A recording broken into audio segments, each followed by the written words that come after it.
Baik, Assalamualaikum, salam sejahtera, salam GBN, salam Malaysia, salam kuasa ketiga. Jadi ada dua live pendek yang saya ingin buat. Isunya pertama adalah DAP PH ya, yang sedang menghadapi krisis besar yang ingin saya jelaskan di dalam live ini, dan kemudian saya akan buat satu lagi live pendek berkait dengan bantuan yang Anwar umumkan ya, melibatkan RM100 seorang yang 10 juta lebih rakyat akan dapat manfaat. Itu saya akan bincang dalam live seterusnya. Jadi jika ada jelas boleh maklumkan kepada saya. Jadi belum penamaan calon ya, belum penamaan calon atau sehari sebelum penamaan calon sudah ada macam-macam krisis yang dihadapi oleh Pakatan Harapan dan khususnya DAP. Jadi di Pulau Pinang krisis DAP ni agak serius apabila diumumkan ya senarai calon DAP atau parti itu, nama-nama besar digugurkan seperti Ramasamy ya, beberapa nama besar digugurkan.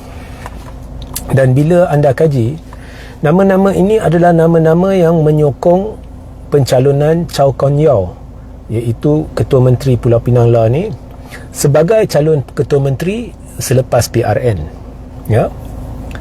So maknanya ada tangan gaib di dalam DAP, dan tangan gaib ini sebenarnya mencantas mereka yang dilihat sehaluan dengan Chow Kon Yeow.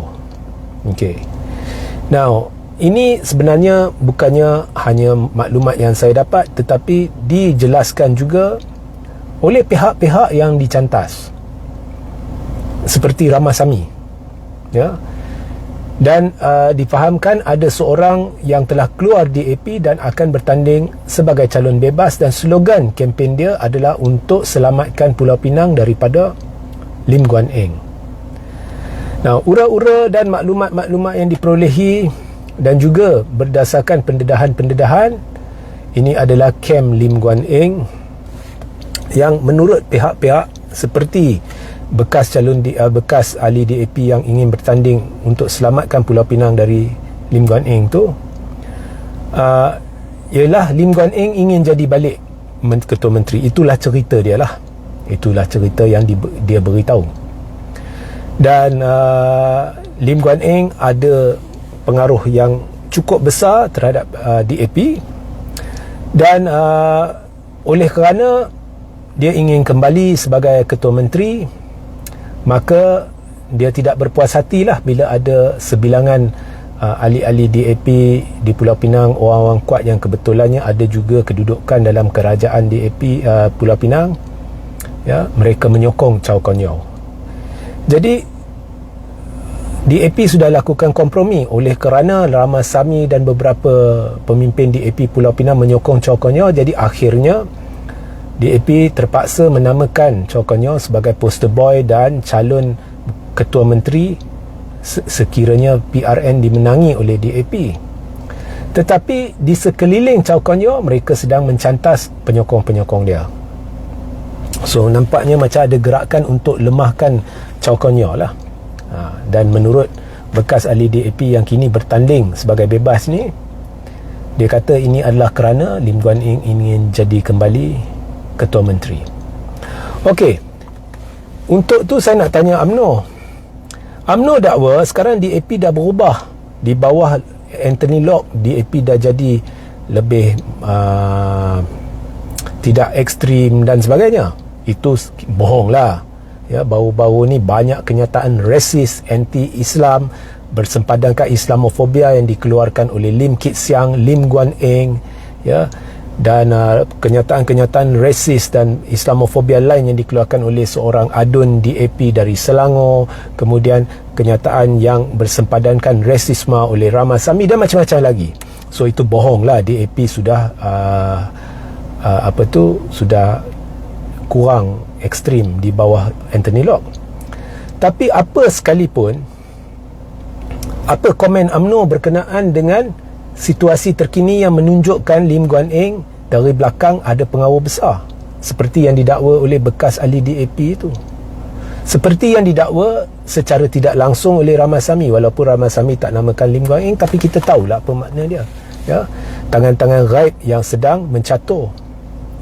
Jadi nampaknya pada hemat saya, pada pandangan saya, persepsi yang saya dapat ialah nak jadikan Anthony Locke sebagai ketua ketua DAP sebelum PRU 15 ni semua wayang je, ya. Kemudian UMNO bekerjasama, bawa Anthony Locke, DAP sudah kurang ekstrim, tu semua wayang je. DAP is the same, bawa Lim Guan Eng, bawa Lim Kit Siang, itu yang persepsi rakyat dapat. Bila saya tanya kat mana-mana, dia berkata itulah realitinya. So DAP pada pengamatan saya is just the same, ya, bawah Guan Eng dan Kit Siang, dan seresis dulu, berjiwa anti-Islam dulu berdasarkan kenyataan-kenyataan mereka.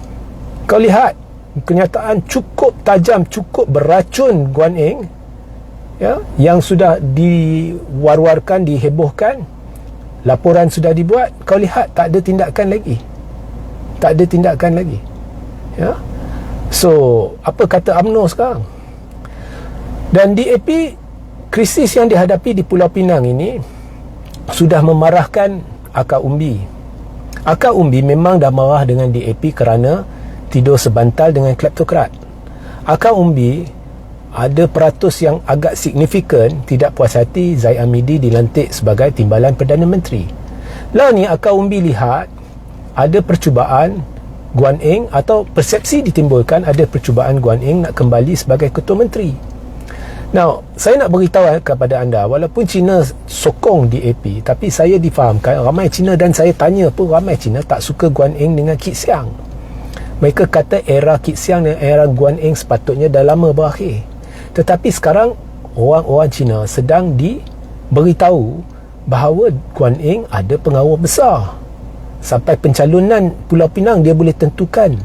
Itulah persepsi yang orang Cina dapat. Dan orang Cina tak suka sangat Guan Eng. So apakah implikasi krisis ini kepada kedudukan DAP di Pulau Pinang? Sekarang pun kita jangka akan ada boikot orang Cina di sekitar 10 hingga 20%, mungkin lebih, yang tidak akan keluar mengundi. Ini akan menyebabkan PH akan hilang beberapa kerusi. Tambah pula sekarang orang dah dapat nampak, ya, bahawa DAP ni yang kononnya dijenamakan semula di bawah Anthony Locke ni, ada orang-orang DAP yang tidak dicalonkan mendedahkan sebenarnya ada tangan gaib belakang. Ada bekas ahli DAP yang mendedahkan is Guan Eng dia nak jadi balik Ketua Menteri. So adakah rakyat ditipu? Adakah orang Cina ditipu? So ini adalah perkembangan terkini melibatkan DAP. Di belah PKR pula ada pelbagai sentimen tidak puas hati terhadap pencalonan, ya. Lebih-lebih lagi orang India dengan seorang calon tu yang kononnya telah mengeluarkan kata-kata yang tidak disenangi oleh orang-orang India. So benda ni sedang terjadi di dalam Pakatan Harapan, ya. So perkembangan terkini lah. So nasihat saya kepada Pakatan Harapan, tak usah tuding jari kat pembangkang, tak usah jaga tepikan pembangkang.